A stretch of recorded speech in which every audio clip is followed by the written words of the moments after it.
Ya, selamat sahabat, selamat sore kepada kita semua. Terima kasih sudah bergabung bersama-sama dengan kami dari Rumah Sakit Advent Bandung dengan program Anda Bertanya, Dokter Menjawab akan membahas sebuah pembahasan dan masalah gigi, masih masalah gigi ya. Bagi mereka yang bingung, mau ke dokter gigi mana nih?" Nah, ini ada Dokter Gracia Jesitorus yang akan membahas mengenai gigi ini dan akan dipandu oleh saya Peggy Iskandar dan bersama-sama dengan Bapak Joko Santoso ya yang akan menjadi host. Baiklah, kita akan memulai pertemuan ini. Pak Joko memang agak sedikit kurang enak badan, tapi Pak Joko bisa berdoa kan ya? Kita Bisa, Bu. berdoa. Silakan Pak. Mari kita berdoa. Terima kasih Tuhan untuk waktu yang baik kami boleh mengikuti seminar. Anda bertanya, dokter menjawab tentang kesehatan gigi. Bila Tuhan menolong agar dokter Gracia dan juga motivasi dari Pak Dwi dan juga moderator oleh Ibu Peggy boleh berjalan dengan baik dan memberikan berkat kesehatan bagi semua yang hadir. Tuhan yang memimpin acara ini boleh berjalan lancar. Kami berdoa dalam nama Yesus. Amin. Amin. Terima kasih Pak Joko sudah membuka dengan doa dan kita percaya bahwa semua akan berjalan lancar karena Tuhan yang mengendalikannya. Ya, dari Rumah Sakit Advent Bandung sangat senang untuk membagikan pengetahuan tentang kesehatan.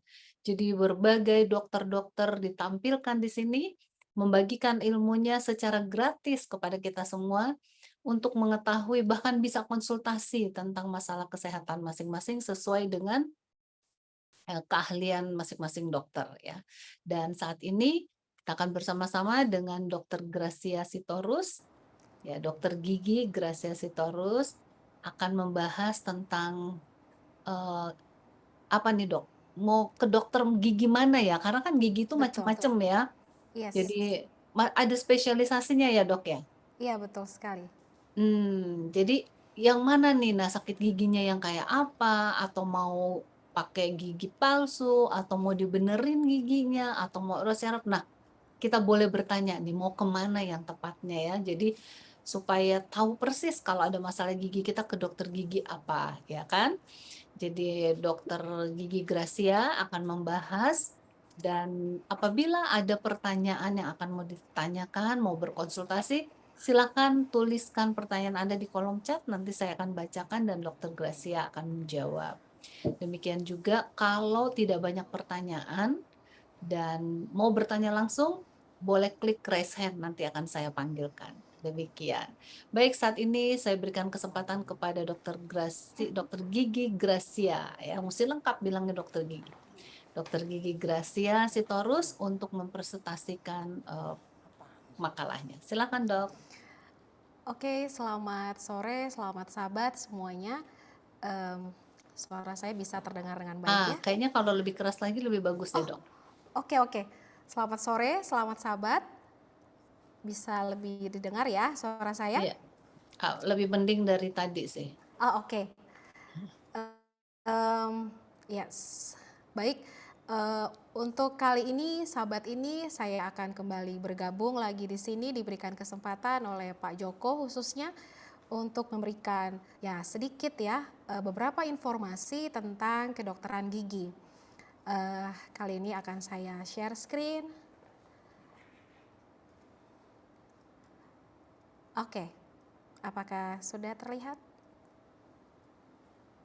Ya, udah. Oke.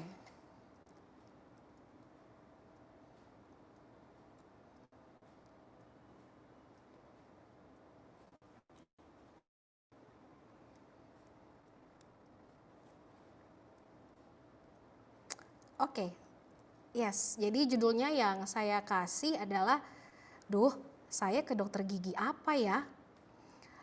Mungkin ada beberapa di antara kita memang kalau sedang ada keluhan di gigi atau sakit gigi, kadang-kadang untuk tahap awal mungkin dibiarin. Atau nanti biasanya sudah datang berkonsultasi ke dokter gigi kalau sudah ada keluhan yang lebih berat. Nah, untuk tahap pertama sebenarnya ketika kita ada keluhan di gigi dan mulut, ya memang kita harus ke dokter gigi ya, karena mereka yang tahu atau mereka yang bisa bantu masalah yang sedang kita hadapi. Nah, untuk dalam kedokteran gigi sendiri itu sama seperti dengan kedokteran umum. Ada yang umum dan juga ada yang spesialis. Begitu juga dengan bagian kedokteran gigi. Ada dokter gigi umum dan ada juga dokter gigi spesialis. Untuk dokter gigi umum sendiri, dia itu adalah seorang dokter gigi yang menyediakan pelayanan berupa perawatan gigi untuk semua umur. Jadi dari mulai anak kecil sampai dewasa, bahkan sampai usia lansia pun bisa boleh datang ke dokter gigi umum. Dan di dokter gigi umum bisa juga dilakukan pemeriksaan secara menyeluruh terhadap mulut, artinya untuk rongga mulut ya, bisa meliputi gigi, gusi, dan struktur lainnya. Nah, di dokter gigi umum juga pastinya bisa melakukan tindakan kedokteran gigi terhadap terjadinya masalah gigi dan mulut, tapi masuk ke dalam kasus yang ringan. Kalau untuk dokter spesialis, pastinya dia sudah menguasai dalam suatu bidang ilmu kedokteran gigi tertentu. Dan pastinya juga mereka akan melakukan tindakan kedokteran gigi yang sesuai dengan kewenangan klinis dan kompetensi spesialisnya. Nah, untuk yang datang ke dokter gigi, ya yang tadi kayak saya bilang di awal ya, biasanya kalau datang ke dokter gigi itu sudah ada keluhannya dulu. Bahkan bisa dibilang keluhannya sudah berat dulu gitu. Tapi rata-rata mereka datang itu ke dokter gigi pasti dengan keluhannya, giginya sakit nih dok saya, kenapa ya? Saya udah minum obat tapi kok masih sakit. Atau mungkin dok gusi saya tuh bengkak sampai saya nggak bisa tidur. Bahkan saya juga nggak bisa makan. Atau banyak juga yang sudah ada keluhan langsung spesifik, gigi saya bolong. Bahkan mungkin ya ceritanya sudah pernah ditambal, terus nanti lepas, bolong ulang. Dan biasanya juga ada yang suka berkeluh, gigi saya goyang dok, jadinya harus diapain ya? Apakah langsung dicabut? Nah untuk itu biasanya tidak ada salahnya, bahkan dianjurkan untuk datang ke dokter gigi umum sebagai langkah awal supaya bisa dilakukan screening. Screening itu maksudnya pemeriksaan awal supaya semua bisa diperiksa dari mulai pasiennya akan ditanya keluhannya dan juga sampai nanti tindakan yang akan disesuaikan dengan keluhan yang terjadi. Nah, untuk di dokter gigi sendiri ada untuk saat ini ya ada 8 spesialis ya yang ada di Indonesia. Ada 9. Ada 9 spesialis yang ada di Indonesia dari mulai bedah mulut, penyakit mulut, konservasi gigi, kedokteran gigi anak, periodonti, prostodonti, ortodonti, radiologi kedokteran gigi, sampai odontologi forensik. Ya mungkin ada sebagian orang yang sudah familiar dengan nama-nama ini, atau mungkin ada juga yang nggak paham ini apa sih, ini dokternya bikin apa sih, atau saya harusnya ke dokter siapa ya karena saya keluhannya begini, begini, dan begini. Nah untuk itu coba saya akan perkenalkan satu-satu secara singkat saja. Kita mulai dengan bagian bedah mulut dan maksilofasial. Kalau dulu sebenarnya namanya hanya bedah mulut, tapi sekarang sudah diperbaharui namanya adalah bedah mulut dan maksilofasial. Jadi biasa disingkat SPBMMF ya. Jadi untuk bagian bedah mulut sendiri biasanya akan dilakukan bedah mayor dan minor yang pastinya meliputi area mulut dan maksilofasial. Jadi bisa saja itu seperti pencabutan gigi impaksi atau pengangkatan tumor atau kista. Ada yang rekonstruksi celah bibir atau palatal yang biasa kita kenal mungkin dengan bibir sumbing. Ada juga implan gigi, perbaikan tulang rahang, dan juga tata kelola darurat. Nah, salah satu tindakan yang mereka bikin secara garis besar, saya akan berikan contoh-contohnya ya. Nah, ini adalah salah satu contoh, ini namanya implan. Jadi implan ini adalah sebenarnya bagian dari gigi palsu juga, pada akhirnya akan diberikan gigi palsu, tapi didahului dengan tindakan bedah. Nah, sebenarnya kalau untuk pekerjaan ini sendiri, alangkah lebih baiknya memang ada satu tim yang sudah terintegrasi sehingga bisa dikerjakan bersama-sama untuk mencapai hasil yang maksimal. Karena di dalam tindakan ini sendiri memang sebenarnya ada mulai dari awal tindakan bedah ya, sampai nanti harus ada treatment pasca pembuatan implan. Untuk itu baiknya memang ada beberapa dokter spesialis yang ikut kerjasama dalam tindakan kasus ini sendiri. Nah, ini contoh yang kedua. Jadi ya tadi saya bilang ini adalah cleft labial dan palatal, atau biasa kita bilang memang bibir sumbing. Nah, kalau kita lihat di foto ini ya, ini seorang anak kecil, pastinya seorang bayi, di mana dia punya gangguan atau kelainan di mulut, di bibir ya, bahkan ada yang sampai ke bagian langit-langit. Nah, ini biasanya keluhannya ya pasti dia akan susah minum, bahkan mungkin ada yang sampai jadi susah bernafas kalau kasusnya sudah sangat kompleks, sampai yang seperti di foto D ya.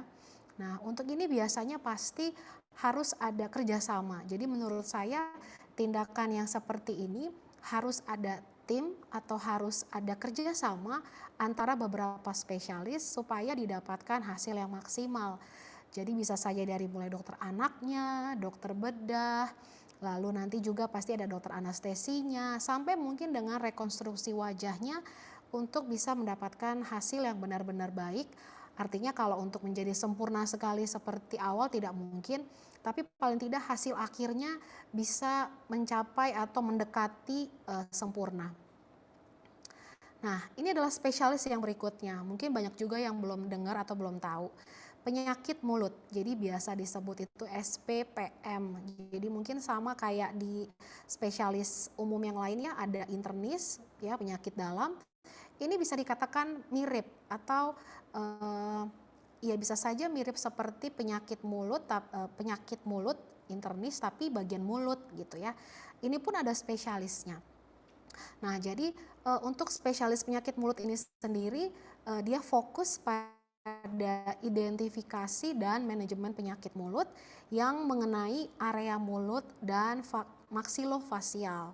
Lalu dokter spesialis pastinya mampu menyimpulkan diagnosis suatu penyakit berdasarkan tampilan klinis, anamnesis ya, tanya jawab dengan pasien atau keluarga pasien, disertai dengan pemeriksaan penunjang, itu bisa seperti radiografis ya, foto ronsen, ada juga histologis dan pemeriksaan lainnya. Awalnya memang bisa datang dengan luka atau perawatan luka. Bisa itu seperti sariawan yang udah lama nggak sembuh-sembuh. Nah, dan bisa juga bentuknya seperti tonjolan pada jaringan lunak mulut yang disebabkan berbagai penyakit sistemik. Nah, kira-kira salah satu contoh gambar bisa seperti ini ya. Ini sariawan awalnya, lalu juga ada seperti jamur di lidah ya, atau mungkin di bagian pipi bagian dalam mukosa.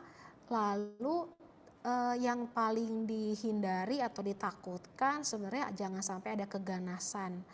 Ini adalah salah satu manifestasi dalam mulut yang memang harusnya bisa diminta bantuan atau kita bisa pergi ke yang spesialis. Salah satunya adalah seorang dokter gigi dengan spesialisnya adalah penyakit mulut. Nah, ini adalah spesialis yang berikutnya, konservasi gigi ya. Kalau disingkat biasanya kita dengar sukanya SPKG. Apa sih spesialis konservasi gigi itu? Ini adalah kedokteran gigi yang mempelajari penyakit atau kelainan jaringan keras gigi. Ya, itu seperti karies gigi atau gigi berlubang sampai ke jaringan pulpa dan jaringan periradikuler. Nah, tindakan apa saja yang biasanya dilakukan? Yang biasanya adalah pencegahan dan perawatan gigi berlubang. Lalu ini juga berhubungan dengan restorasi gigi atau tambalan Atau yang paling juga sering menjadi pekerjaan dokter gigi ini adalah perawatan endodontik, ya, itu perawatan saluran akar. Dan ada juga tata laksana trauma dental alveolar, bisa juga mengerjakan estetik gigi seperti yang sering sekarang mungkin sedang happening, veneer atau bleaching gigi. Nah, yang lain juga ada perawatan konservasi gigi spesialistik interdisiplin dari mulai endoperio, endoprosto, endoorto sampai endo bedah mulut juga bisa. Jadi seperti yang tadi saya jelaskan di awal, memang untuk sebuah kasus biasanya itu akan melibatkan beberapa bidang kedokteran gigi. Itu sebabnya baiknya ada sebuah tim yang bisa bekerja sama untuk melakukan treatment sehingga bisa didapatkan hasil yang maksimal. Jadi kalau untuk di rumah sakit sendiri, ketika memang ada beberapa spesialis yang bergabung, ya hendaknya memang bekerja sama untuk mendapatkan hasil yang terbaik sehingga kepuasan pasien juga ada dan memang kita bisa menangani atau juga memberikan solusi kepada pasien-pasien yang datang dengan keluhan ya mungkin memang di gigi dan mulut, tapi kan pasti ada beberapa atau sebagian besar memang itu harus dilakukan treatmentnya memang beragam ya, jadi nggak hanya satu gitu. Oke, ini salah satunya, contohnya ini paling sering terjadi pasti ya, ketika gigi berlubang ya, biasanya orang akan datang itu nggak mungkin lubangnya kecil. Jadi mereka akan datang itu pasti dengan keadaan yang seperti ada di foto ini, dia giginya itu berlubang besar, mungkin bisa sampai mencapai setengah dari mahkota gigi itu pun sudah bolong, sehingga datang ke rumah sakit atau datang ke klinik dengan bertanya atau dengan kasih keluhan gigi saya berlubang. Nah, apakah memang gigi berlubang, semua jenis gigi berlubang langsung bisa ditambal? Enggak juga. Nah, untuk yang kecil-kecil yang mungkin masih mengenai area bagian dari gigi yaitu email atau dentin, bisa saja itu memang bisa langsung ditambal. Tapi kalau sudah seperti ini, jadi kalau pasien datang ke kita kan dia akan langsung berikan keluhan ya. Lalu kita para dokter akan melihat secara klinis dulu nih ke dalam mulutnya apa yang terjadi, kita lihat secara spesifik bagaimana bentuk giginya. Dan kita lihat juga keluhan-keluhan yang lain, bisa saja gigi berlubang seperti ini mengakibatkan gusinya meradang, gusinya bengkak, pastinya susah makan. Jadi kita banyak yang harus kita lihat. Nanti setelah kita sudah lihat secara klinis, ketika diagnosis belum tegak, maka kita membutuhkan pemeriksaan lain.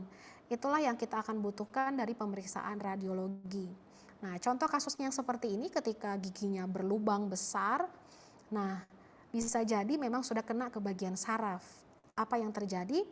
Biasanya saya akan memberikan beberapa solusi. Solusi pertama itu adalah dengan perawatan saluran akar, endodontik ya. Jadi kalau bahasa Inggrisnya root canal treatment.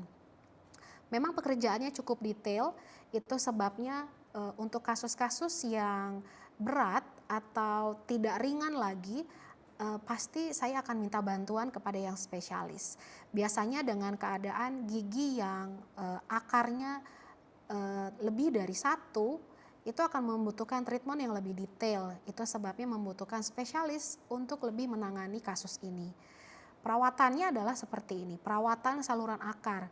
Jadi ketika kunjungan pertama, gigi itu akan dirawat, lalu akan dibersihkan, lalu ada lagi kunjungan kedua dengan preparasi saluran akarnya, sampai nanti di kunjungan ketiga atau bahkan bisa jadi ada kunjungan keempat, sebagai finishingnya adalah untuk pengisian saluran akar dan akan ada tambalan permanen. Nah, ini adalah beberapa tindakan yang membutuhkan waktu pastinya untuk membuat pasien itu datang kembali. Banyak sekali terjadi ketika satu kali datang, mungkin keluhannya sudah enak, tidak sakit, tidak bengkak, udah bisa makan. Nah, itulah kadang-kadang yang dikhawatirkan oleh para dokter gigi. Apakah memang pasien ini akan datang, apakah pasien ini menurut untuk melanjutkan perawatan ini, karena memang secara waktu ini membutuhkan waktu yang lebih panjang. Dan pastinya secara biaya, ini akan membutuhkan biaya yang lebih besar. Hal itulah yang menjadi pertimbangan dari pasien. Nah, biasanya saya akan menawarkan tindakan endodontik ini adalah sebagai pilihan yang pertama. ketika pasien sudah bilang, "Dok, saya nggak ada waktu," atau mungkin, "Dok, rumah saya jauh, saya susah ke sini," atau bahkan kadang-kadang ada yang mungkin di luar kota ya, domisilinya di luar kota yang tidak memungkinkan untuk dia datang lagi ke dokter gigi. Nah, biasanya saya akan katakan, ya kalau memang tidak bisa lagi untuk melakukan ini atau memang dari awal menolak perawatan ini, solusi terakhir ya memang harus dicabut. Karena ketika suatu gigi lubang kalau disimpan lama-lama tanpa perawatan apapun akan menyebabkan infeksi. Di mana ketika infeksi itu datang akan menyebabkan bagian atau organ lain menjadi terganggu juga. Ya. Nah, kalau secara radiologi, radiografis, hasil dari perawatan itu berhasil atau tidak bisa dilihat dari gambaran seperti ini, gambaran radiologi ya. Terlihat jelas sekali di sini ada pengisian yang sudah dilakukan dan ini adalah menjadi salah satu bukti kalau memang gigi ini sudah dirawat dengan baik. Spesialis berikutnya adalah spesialis kedokteran gigi anak. Akan disingkat SPKGA ya. Jadi pada dasarnya memang sama saja seperti dokter anak pada umumnya, ini lebih khusus karena bagian gigi anaknya. Nah, jadi kalau untuk kedokteran gigi anak sebenarnya tindakan atau treatmentnya sama saja seperti gigi dewasa, bedanya ini di usia anak. Nah, jadi dokter gigi spesialisnya berkompetensi dalam menegakkan diagnosis, mengelola penyakit, atau juga kelainan dentokranial spesialistik pada anak normal atau juga biasanya pada anak yang berkebutuhan khusus ya, special needs. Nah, bedanya adalah berdasarkan WHO usianya itu adalah di bawah 18 tahun. Jadi bisa dikatakan anak umur 1 sampai 17 tahun itu masih dikatakan anak ya. Nah, jadi untuk kedokteran gigi anak, spesialis gigi anak, tindakan yang dilakukan sebenarnya sama aja dengan yang dilakukan dewasa, dari mulai cabut, menambal, ya atau treatment yang lainnya. Nah, ini lebih spesifik lagi, ada dokter gigi anaknya. Oke, nah ini yang berikut mungkin namanya jarang sekali didengar. Ini adalah periodonti, kalau disingkat SP perio. Nah, secara khusus adalah suatu bagian dalam kedokteran gigi yang meliputi prevensi, diagnosis, dan perawatan penyakit pada jaringan penyangga gigi. Termasuk juga memelihara kesehatan, fungsi, dan estetika dari jaringan dan struktur jaringan periodontal ya atau jaringan pendukung gigi. Tindakannya memang macam-macam. Ya bisa meliputi flap periodontal, bone graft, scaling, root planing, gingivektomi, tindakan terapi perioprosto, perioorto, perioendo. Nah, seperti yang tadi di awal saya katakan, untuk sebuah kasus memang membutuhkan beberapa spesialis untuk mengerjakan sehingga bisa didapatkan hasil lebih maksimal. Jadi ketika contohnya tadi soal implan ya, implan ketika dilakukan oleh bedah mulut, saya pikir bagian spesialis perio juga bertanggung jawab di dalam kasus itu karena bagian inilah yang akan mempertahankan kesehatan gusinya, kesehatan jaringan lain supaya tidak ada masalah gitu ya. Jadi perlu bekerja sama antara dokter spesialis yang satu dengan yang lainnya.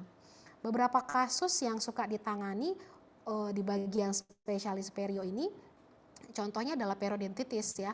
Jadi ada peradangan di jaringan sekitar gigi itu sendiri.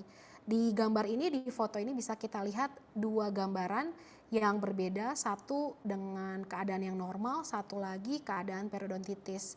Kita bisa lihat kalau yang normal pastinya semua sehat dari mulai tulang penyangganya, terus ada gusinya, sampai ke bagian gigi itu sendiri itu sehat. Tapi ketika ada periodontitis, ada gangguan, kita bisa lihat di situ ada plak kalkulus ya atau sisa makanan, karang gigi. Nah, ada juga pembengkakan atau inflamasi di bagian gusinya, bahkan sampai membuat ada deepening pocket, artinya ada pocket yang cukup dalam sehingga itu mengganggu atau merusak tulang penyangganya. Nah, beberapa kasus yang lain bisa seperti ini. Tadi dibilang tindakan gingivektomi ketika memang gusi-gusinya tuh terlihat bengkak ya, bengkaknya memang bukan bengkak yang biasa, ini sudah masuk kasus yang berat sehingga kita bisa lihat di gambar ini, pastinya kalau seperti ini itu ada rasa sakit, ngilu, gusinya mudah berdarah gitu ya.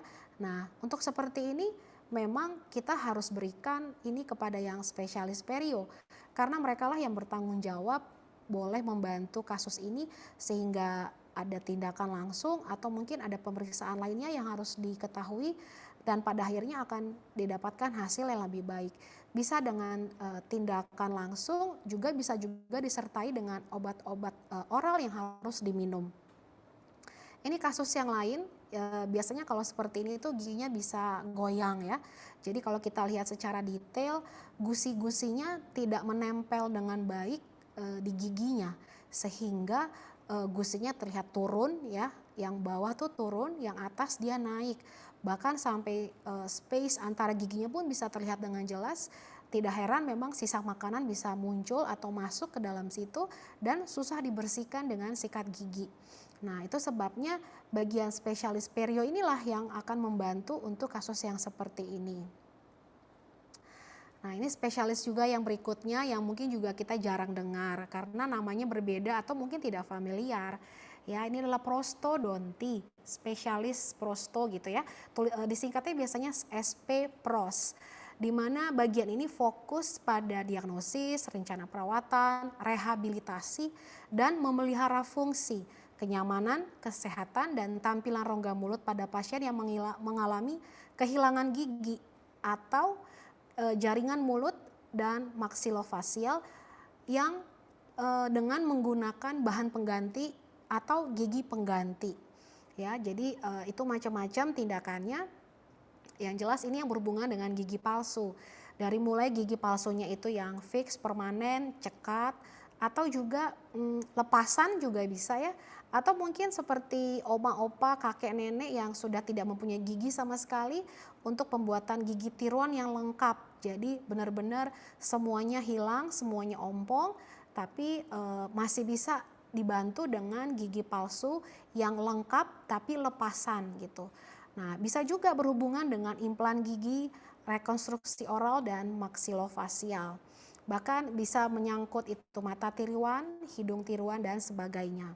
Nah, jadi itu sebabnya memang mungkin ada beberapa spesialis yang kesannya seperti tumpang tindih dalam pekerjaannya, tapi yang tadi saya bilang alangkah baiknya bekerja sama, memberikan perawatan, treatment yang terbaik untuk mendapatkan hasil yang terbaik juga.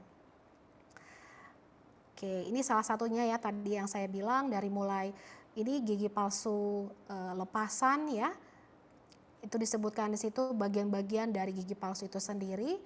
Nah, yang seperti ini bisa gigi palsu yang permanen ya. Jadi tetap ada prosedurnya yang harus dilakukan dari mulai kunjungan pertama, kunjungan kedua, dan beberapa kunjungan lainnya gitu. Karena ini biasanya harus mendatangi dokter giginya, spesialis prostonya berkali-kali.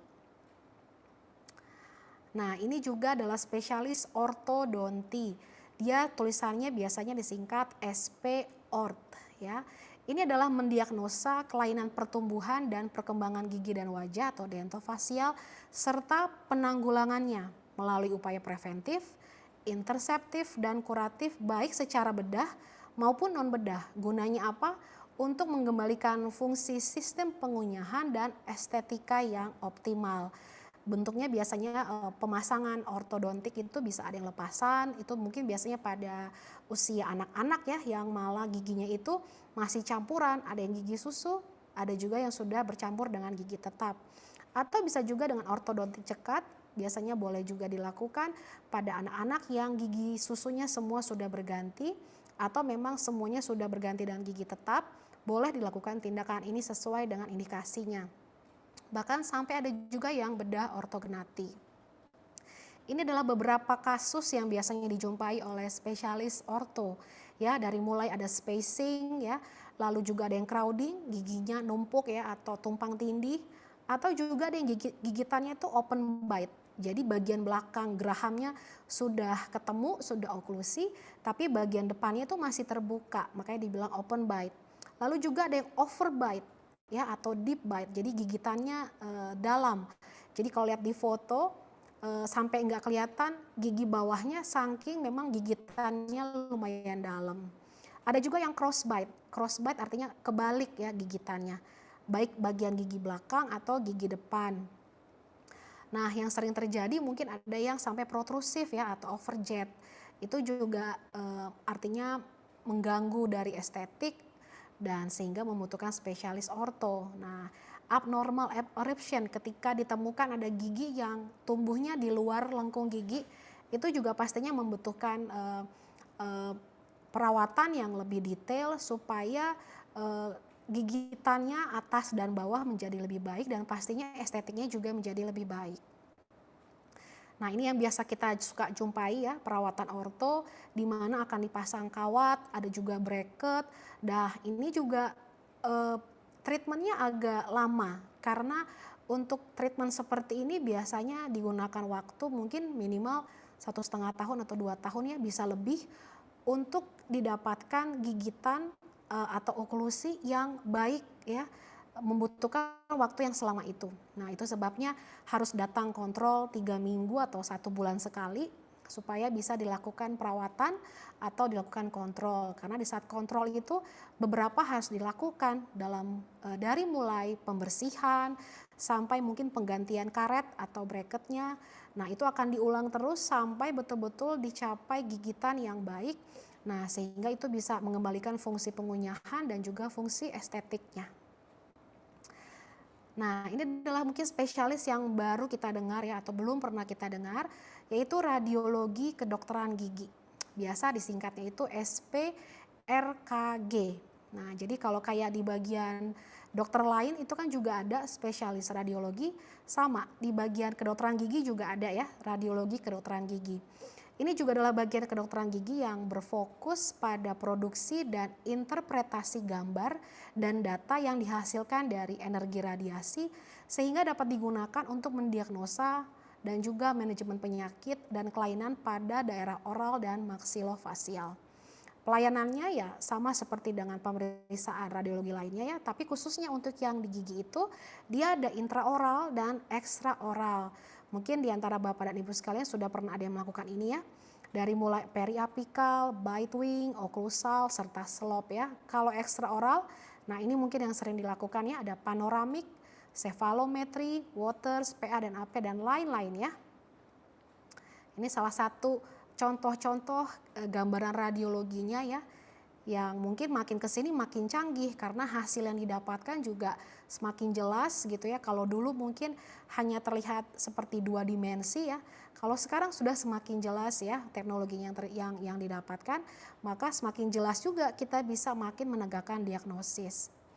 Nah, ini seperti yang dulu ya gambarannya ya, ada panoramik, ini juga periapikal, jadi lebih jelas ke gigi yang dituju yang bermasalah yang mana. Nah, oke. Nah, ini yang terakhir. Ini adalah spesialis odontologi forensik ya, biasa disingkat SPOF. Nah, ini juga spesialisasi dalam kedokteran gigi yang terbaru yang mengaplikasikan pengetahuan kedokteran gigi kepada masalah yang berhubungan dengan pidana dan perdata. Jadi mungkin selama ini suka ada persepsi yang salah di mana orang banyak mengetahui kalau yang berhubungan dengan forensik itu hanya berhubungan dengan orang mati dan identifikasi orang mati. Ternyata itu salah ya. Nah, tindakan yang biasa yang dilakukan itu biasa meliputi identifikasi gigi, manajemen insiden kematian, analisis dan koleksi bekas gigitan, tindakan kekerasan juga bisa, perkiraan usia dan juga kesaksian ahli dalam litigasi pidana dan perdata. Oke, jadi kiranya dengan informasi yang sedikit ini Bapak Ibu sekalian boleh terus menjaga kesehatan gigi dan mulutnya, tapi ketika menemukan atau mendapati keluhan yang nggak enak, saya pikir jangan didiami. Berarti sekarang sudah tahu mau ke dokter gigi spesialis mana. Memang tidak di semua rumah sakit atau tidak di semua klinik mempunyai spesialis seperti ini. Tapi kalaupun masih ragu, masih bingung mau kemana, saya pikir tidak ada salahnya untuk mengunjungi dokter gigi umum karena dari merekalah nanti akan diperiksa juga secara detail, bahkan kalau membutuhkan perawatan yang lebih detail atau mendapatkan perawatan yang lebih kompleks, maka akan diarahkan ke spesialis yang seharusnya. Jadi mulailah dari sekarang periksakan gigi Anda 6 bulan sekali itu benar, sikat giginya juga yang betul, dan memang pastinya kita juga harus lebih concern ya, memang kalau kita mau untuk menjaga kesehatan gigi kita. Baik, terima kasih, Tuhan memberkati. Amin. Terima kasih, Dok. Jadi sekarang ini kita tahu nih ya, kita mau ke dokter gigi mana ya. Iya betul. Tapi apakah seluruh dokter gigi itu ada nggak di Rumah Sakit Advent Bandung? Iya, sayangnya memang untuk sekarang hanya ada 3 spesialis yang ada di Rumah Sakit Advent Bandung, bedah mulut, prosto ya atau gigi palsu, dan juga pedodonti yaitu bagian gigi anak. Jadi untuk sekarang itu dulu yang kami punya, Iya. sebelum-sebelumnya kami pernah punya, tapi untuk kedepannya pasti kita akan meningkatkan spesialis-spesialis ini ya supaya ada di Iya. rumah sakit kita. Supaya lengkap ya. Iya Tapi betul. paling tidak yang 3 ini memang udah yang lebih sering didatengin ya oleh pasien-pasien ya?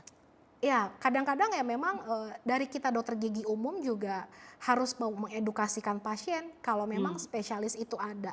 Jadi Hmm. untuk di gigi sendiri banyak yang nggak tahu kalau spesialis itu ada banyak gitu. Ada. Jadi itu sebabnya kenapa harus ke dokter gigi umum. Dari situlah akan dilakukan screening, pemeriksaan awal, sampai akhirnya kalau membutuhkan spesialistik Baru itu akan dikirim. diarahkan Hmm. begitu. Oke. Baik, jadi kita tahu nih, saya juga baru tahu nih, wah ternyata emang ada spesialisasinya Betul. gitu ya. Oke, terima kasih informasinya ya, kita jadi tahu. Nih ngomong-ngomong, Dokter Gracia setiap hari di Rumah Sakit Advent Bandung? Iya, kecuali Sabtu ya. Jadi Mhm. dari Minggu sampai Jumat kita ada, tapi untuk di hari Jumat, ya mungkin karena hari Jumat jadi setengah hari saja sampai jam 12 siang. Oke, jadi seluruh partisipan yang ada di Zoom meeting ini kalau mau periksa gigi dengan Dokter Gracia datang ke Rumah Sakit Advent Bandung Ya, ya. boleh. Oke. Nah, sekarang kita masuk dalam sesi, tanya jawab, bukan tanya jawab, pertanyaan, jawab pertanyaan nih, Oke. Dok.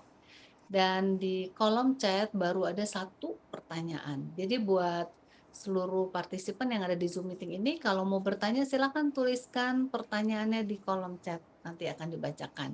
Ini juga ada orang, Adriana Pulu, dia dari, eee, Kepulauan Talaut. Wah, Oh jauh-jauh ya, dari Kepulauan oke. Talaut ya.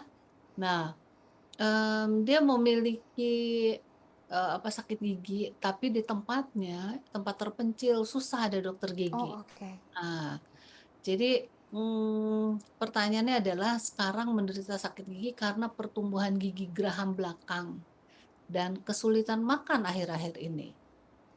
Sampai usia berapa seorang mengalami pertumbuhan gigi geraham belakang dan bagaimana cara mengatasi sakit gigi akibat pertumbuhan gigi geraham belakang?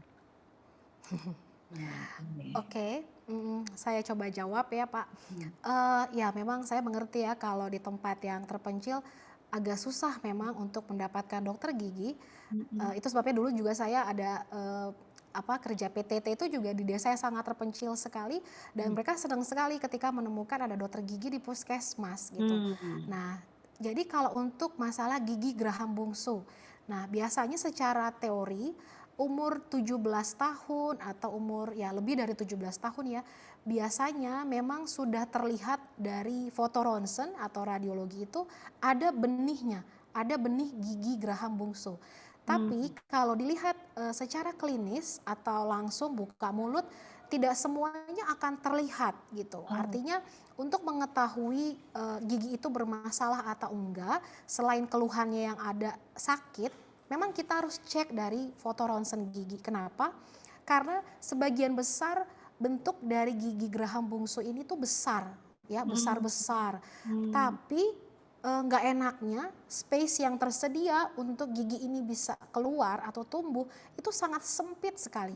Itu Mmm. sebabnya beberapa gigi geraham bungsu itu pertumbuhannya itu atau bentuknya itu ada yang miring ya, Mhm. atau akarnya yang miring. Nah, Mmm. salah satunya yang buat sakit bisa saja pertumbuhan yang miring itu mendorong gigi sebelah atau dia mengenai saraf ya. Hmm. Jadi akan ada keluhan-keluhan sakit. Tapi yang paling jelas atau paling sering terjadi ketika keluhan sakit itu nanti gusinya akan membengkak. Nah, Ah, ketika gusi membengkak lalu dipakai kunyah makanan atas bawah itulah yang sakit. hmm, Jadi biasanya asal sakitnya itu adalah dari gusi yang bengkak. Nah, untuk sebagai permulaan ya atau langkah awal ya biasanya memang akan dikasih obat anti nyeri, anti bengkak untuk mengurangi sakitnya atau mhm, mengurangi bengkaknya.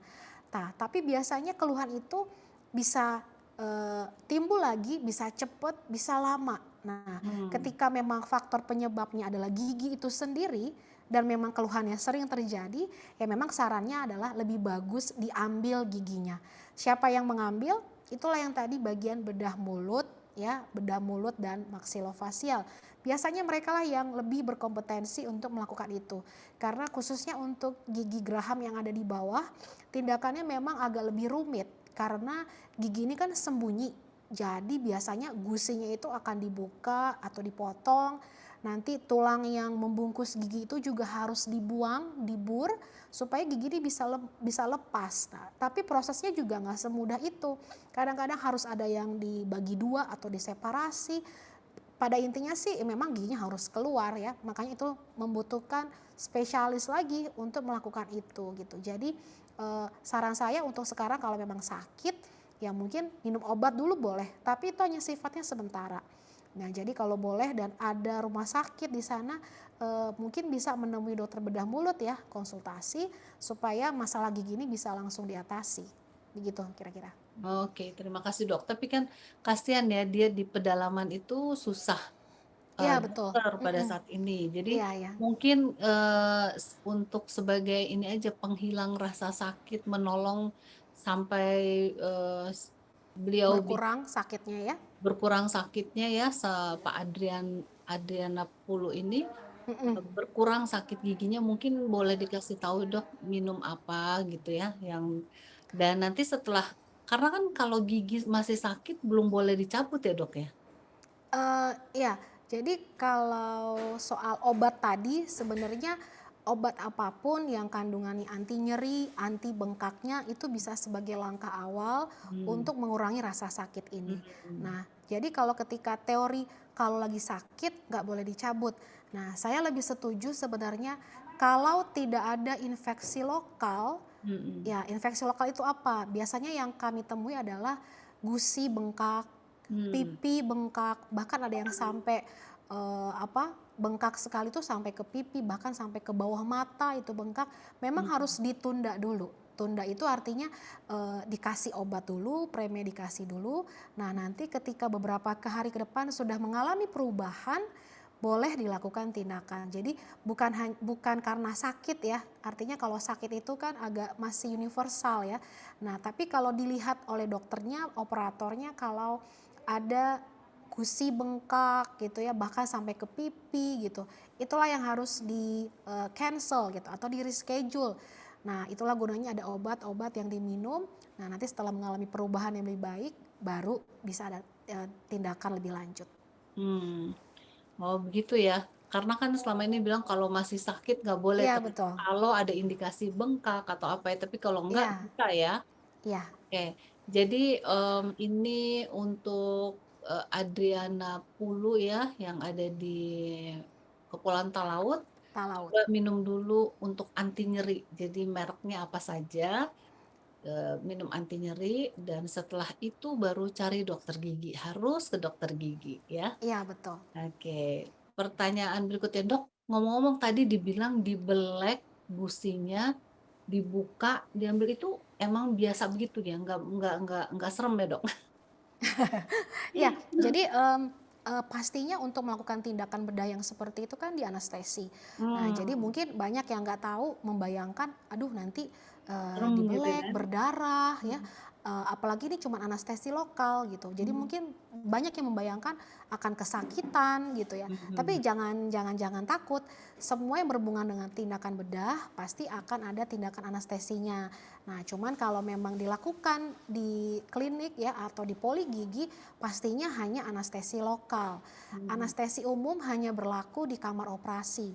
Tapi Mhm. memang untuk di rumah sakit Advent sendiri beberapa tindakan pencabutan gigi geraham bungsu bisa juga dilakukan di kamar operasi. Jadi dengan satu tindakan artinya untuk beberapa indikasi. Artinya kan gigi geraham bungsu ada yang di atas, di bawah, kanan dan kiri.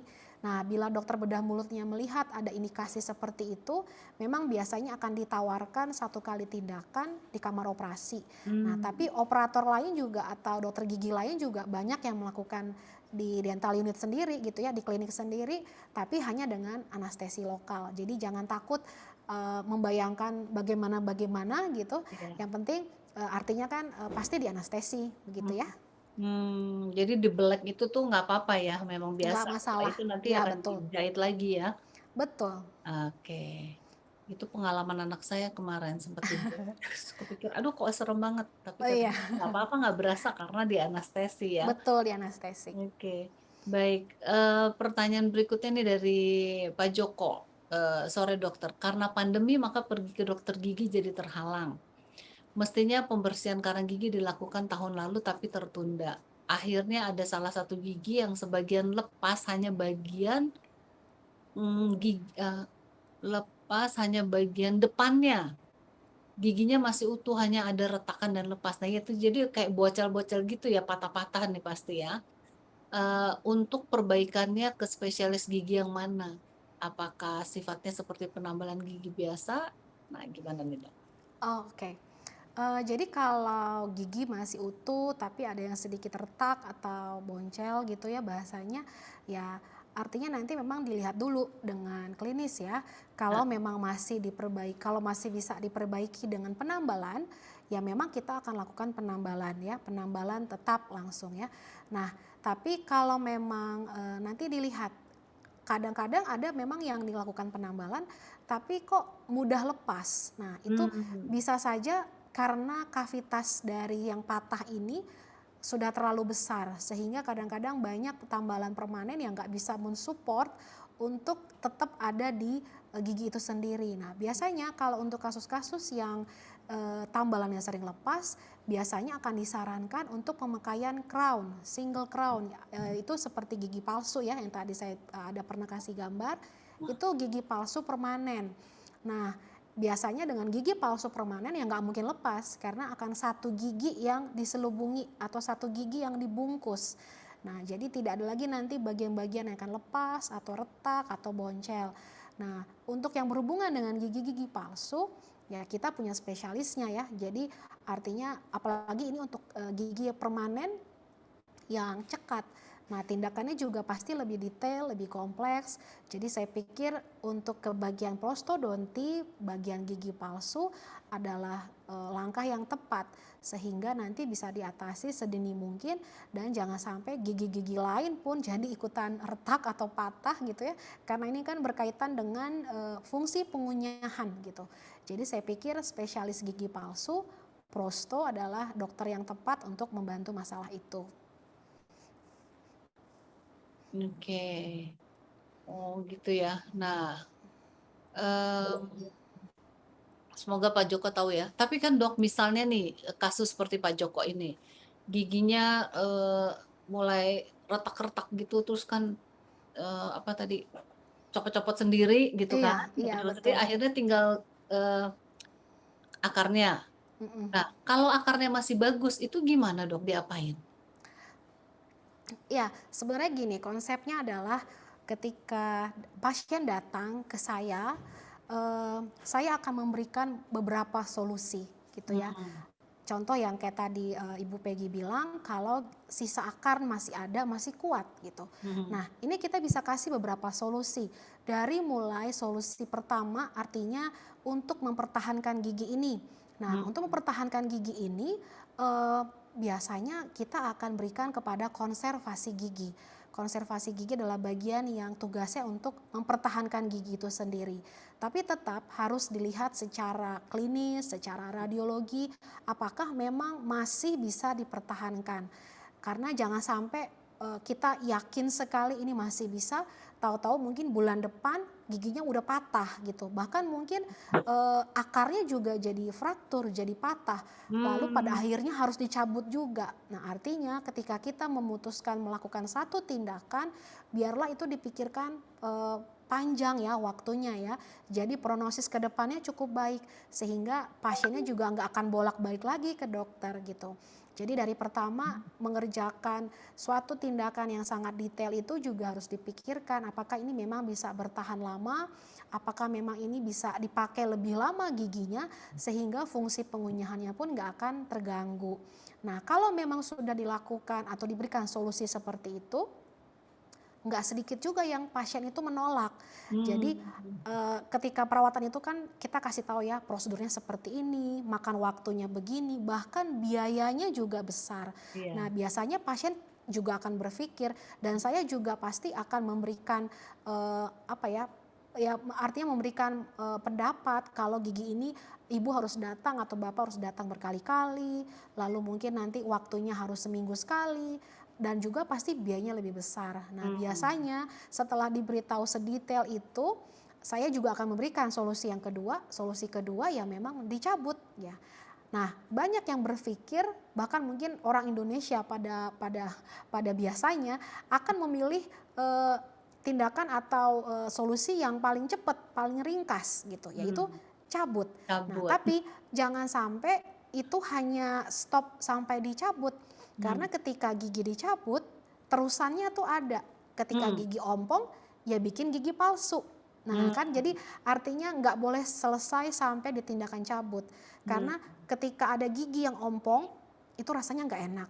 Ya, memakai Hmm. gigi palsu itu sebenarnya nggak enak. Ya, Hmm. jadi kalau masih bisa dipertahankan, emang dipertahankan. Tapi seberapa besar itu bisa dipertahankan, ya pastinya dokternya harus melihat dari beberapa pemeriksaan. Hmm. Nah, ketika juga harus dicabut, banyak yang bilang udah deh ompong aja, cuman satu kok gitu ya.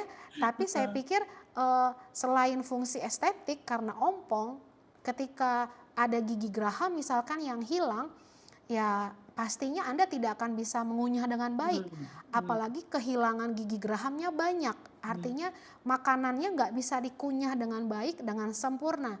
Dan pada akhirnya yang menjadi PR untuk mengunyah makanan dengan baik itu adalah lambung.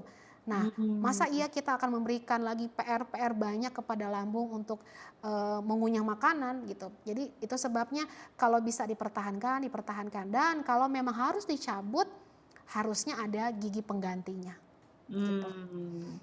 Jadi ngomong-ngomong nih dok soal gigi palsu, mana yang lebih baik gigi palsu yang ditanam atau gigi palsu yang dicopot-copot atau implan? Ya, itu juga semuanya tidak semata-mata hanya dokter giginya yang menentukan. Jadi Hmm. kita harus ada ya mungkin ibaratnya debatnya ya atau Iya. tukar pikiran sama pasiennya karena eh, ya pada Tergantung dasarnya dana juga ya ya. pada dasarnya harus pasien itu sendiri yang menentukan. Ya Hmm. kasarnya memang pasien itu sendiri yang punya uang. Hmm. Ya dia mau bikin apa ya terserah pasiennya.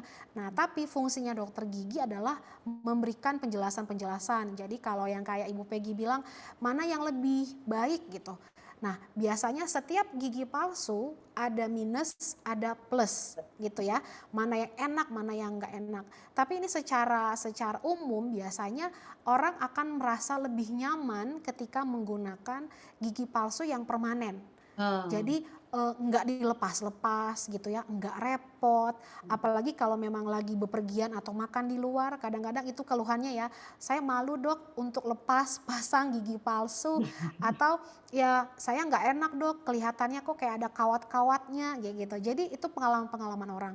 Nah jadi tapi kalau lagi dikembalikan soal biaya, jelas yang permanen jauh lebih mahal ketimbang yang lepasan. Jadi kalau konsepnya yang saya suka ceritain sama pasien, kalau lepasan hilangnya nih satu gigi, yang digantinya ya satu. Tapi kalau hilangnya satu gigi, kita mau pakai gigi palsu yang permanen, nanti yang diganti bisa 2 atau 3. Kenapa? Hmm. Karena nanti gigi-gigi yang sebelahnya itu ya sebagai pendampingnya, dialah yang akan membuat kokoh gigi yang hilang ini.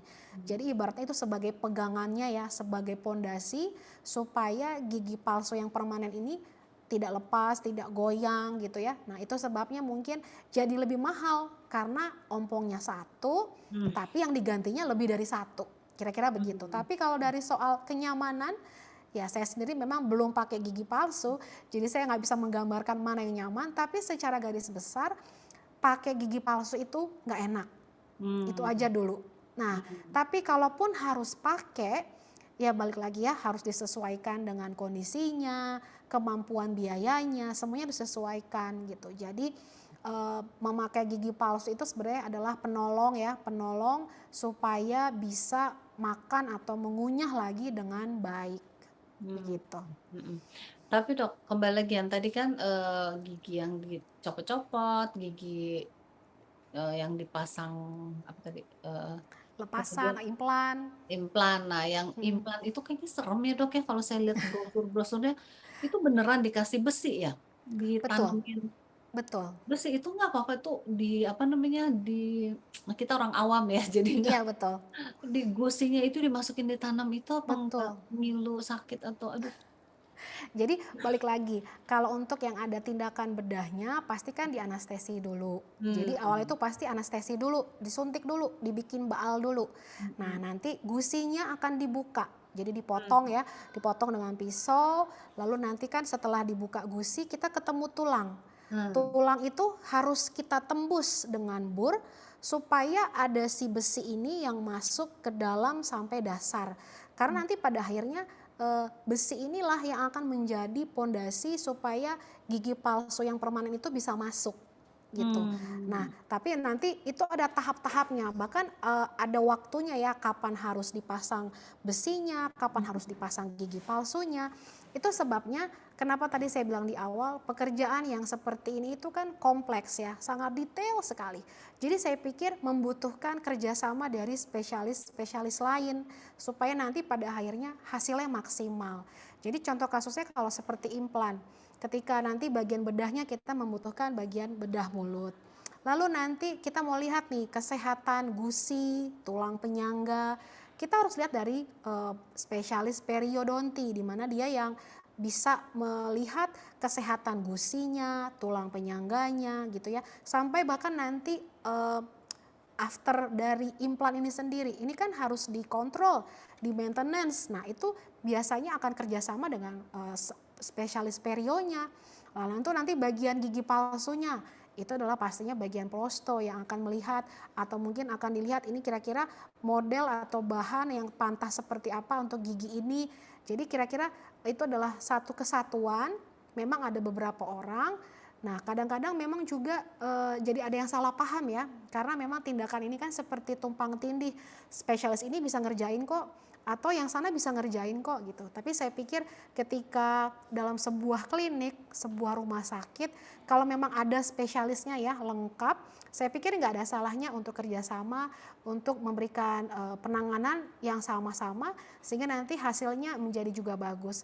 Contoh kasus kalau kayak di tempat atau di kesehatan lain ya, contohnya kayak seorang anak yang mau dibedah jantung, itu kan pasti ada dari bagian bedah jantungnya atau bagian anaknya. Itu akan bahkan saya pikir ada sebuah apa ya pembahasan dulu di awal. Ini bagaimana pemeriksaan-pemeriksaannya. Jadi benar-benar satu tim ketika mereka bahkan di meja operasi pun mereka akan melakukan bersama-sama untuk kasus anak ini. Jadi saya pikir itu juga kasus yang sama untuk gigi ketika memang ada spesialis yang berhubungan dalam satu tempat, saya pikir tidak ada salahnya untuk kerjasama untuk menangani kasus ini. Baik, terima kasih Dokter Gracia. Pertanyaan selanjutnya dari Christina Cecilia. Sore dokter, gigi saya pada suatu kadang-kadang terasa goyang dan agak kurang nyaman bila digigit-gigitkan.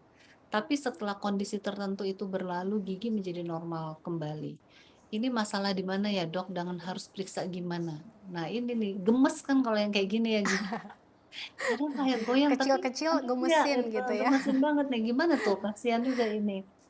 Oke, jadi untuk Ibu Christina, keluhannya kan adalah giginya goyang, kayak pernah goyang, terus kurang nyaman kalau digigit-gigitin. Nah, jadi saya mau kasih tahu paling begini, kalau giginya itu goyang itu tanpa sebab seperti gigi bolong gitu ya, ya saya pikir ya memang berarti nggak ada masalah, artinya gigi itu sehat tanpa bolong gitu ya. Nah, jadi saya pikir kalau keluhannya goyang gitu dengan keadaan giginya yang sehat, tidak ada bolong, ya mungkin bagian perio itu ya yang harus ditemui spesialis perio untuk dilihat apakah memang masalahnya bisa jadi bukan dari gigi. Ya, let's say itu berarti sekitar giginya, which is itu ada gusi, lalu ada tulang penyangganya beserta yang lain-lainnya. Nah, biasanya bagian perio itu akan lebih detail pemeriksaannya. Jadi nantinya pasti akan ada solusi atau tindakan-tindakan yang akan ditawarkan, dianjurkan untuk keluhan yang seperti ini. Cuman kendalanya adalah ketika spesialis perio itu tidak bisa ditemui, artinya tidak ada di klinik atau rumah sakit yang terdekat dengan tempat Anda, ya mungkin itu akan menjadi masalah juga gitu. Jadi saya pikir tidak ada salahnya dipastikan dulu keluhan masalahnya apa dengan dokter gigi umum, saya pikir nggak ada masalah. Nanti bisa lagi dicek kalau memang membutuhkan treatment yang lebih detail, ya pastinya kan nanti akan diarahkan ke spesialis yang berhubungan dengan keluhan itu, gitu ya. Oke, benar. Itu mungkin juga dari gusinya ya, Ya terbuka betul, sedikit gusinya karena ada makanan yang nyelip gitu ya. iya. Oke, jadi semoga lekas sembuh ya, tapi paling tidak lebih baik ke dokter gigi ya, Mm-mm. untuk diperiksa supaya yakin benar apa sih ini gitu kan. Dan dokter gigi Gracia siap menantikan kedatangan Christina Cecilia di Rumah Sakit Advent Bandung gitu kan. Oke, ini ada direct message dari Ibu Agustina. Selamat sore dokter, saya mempunyai masalah gigi, saya sering ngilu pada saat saya minum, baik minum air suhu dengan normal, hangat, tetap ngilu. Sedangkan saya sudah lama menggunakan Sensodyne untuk sensitivity. Apakah ada solusi lain supaya terhindar dari gigi ngilu? Karena saya merasa sangat terganggu. Wah, ini pastilah. Kalau gigi ngilu-ngilu tuh, aduh, nggak enak banget. Mana Iya, nih? oke. Ya ini Kak Agustina dari RSA ya kayaknya ya. Hmm. Oke Kak, jadi ya kembali lagi Kakak boleh cek ya. Artinya kalau gigi gilu itu kan kita nggak bisa pastikan misalkan ada gigi berlubang atau gusinya yang bermasalah. Nah biasanya kalau secara klinis kita sudah lihat baik-baik aja gitu ya. Artinya nggak ada yang lubang, gusinya juga sehat. Nah itulah yang diperlukan pemeriksaan foto ronsen. Jadi kalau dari foto ronsen itu sebenarnya akan terlihat kalau memang bisa saja ada yang berlubang tapi ketutup sama gusi. Nah, jadi kan kalau pemeriksaan secara klinis itu dan juga pemeriksaan secara radiologi itu berbeda, dua hal yang berbeda. Nah, biasanya dari radiologi akan terlihat misalkan ada yang berlubang di balik gusi dan itu letaknya cukup di bawah dekat akar, itu pasti juga ada keluhan ngilu. Atau bisa juga nanti dilihat gusinya tuh udah turun. Nah, sehingga menyebabkan sensitif terhadap yang dingin, manis, atau asam. Hmm. Atau juga bisa nanti dilihat kedalaman dari pocket. Pocket itu yang membuat juga gigi bisa mudah goyang. Nah, jadi artinya kita nggak bisa simpulkan dari satu keluhan, wah ini giginya berlubang atau giginya masalah. Nggak bisa kayak gitu ya. Jadi memang harus ada pemeriksaan lebih detail, apalagi memang itu sudah dikeluhkan cukup lama, nggak hilang-hilang, bahkan mungkin udah ada usaha juga dari kakak untuk membuat itu menjadi tidak ngilu gitu, tapi kok masih kambuh aja gitu. Jadi saya pikir perlu pemeriksaan lagi atau perlu pemeriksaan lebih lanjut supaya diketahui ngilunya kenapa gitu. Iya, jadi melangkahlah ke ruangan dokter gigi Gracia ya.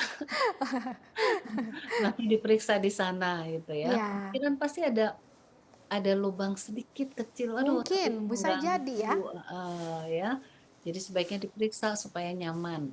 Nah, ini dari Sonya Teno. Selamat sore Dokter Gracia. Nah, supaya anak-anak cucu kita kelak agar mempunyai gigi yang sehat dan kuat, sehingga ketika mereka memasuki usia lanjut, mereka punya gigi yang sehat dan utuh. Gimana cara perawatannya, Dok?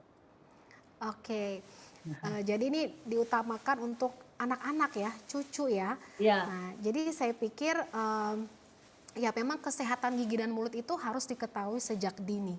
Jadi ketika dari bayi pun ya sudah tumbuh gigi, even itu hanya gigi susu, ya memang yang harus diutamakan adalah pembersihannya dulu. Jadi ketika gigi itu bersih, berharap memang gigi itu sehat. Nah, kadang banyak orang tua yang merasa, aduh ini kan masih gigi susu kok dok, nanti kan udah tumbuh gigi tetapnya umur sekian gitu. Nah, itu saya pikir pemikiran yang sedikit berbeda gitu ya. Karena ketika dari awal sudah didapatkan kesehatan gigi yang baik, itu akan terbawa sampai besar, sampai dewasa.